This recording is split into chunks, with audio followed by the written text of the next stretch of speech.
నా పేరు డాక్టర్ రామ్ గోపాల్. నేను హైదరాబాద్లో దిల్సుఖ్ నగర్లో మెట్రో పిల్లర్ నెంబర్ 1552 మీ సేవ రోడ్ మంజుసుధా హాస్పిటల్లో ప్రతిరోజు పనిచేస్తాను. ఏ ఫుడ్ తింటే మేల్ హార్మోన్ పెరుగుతుంది?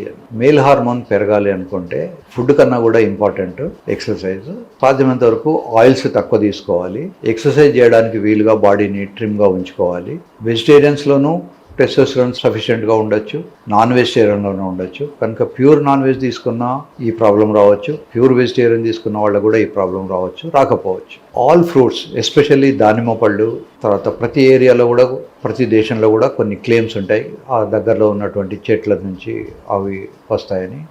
ఫర్ ఎగ్జాంపుల్ మనకు తెలుగు రాష్ట్రాలలో ములక్కాడలు తింటే టెస్టోస్టెరాన్ పెరుగుతుందనే ఒక అపోహ ఉంది.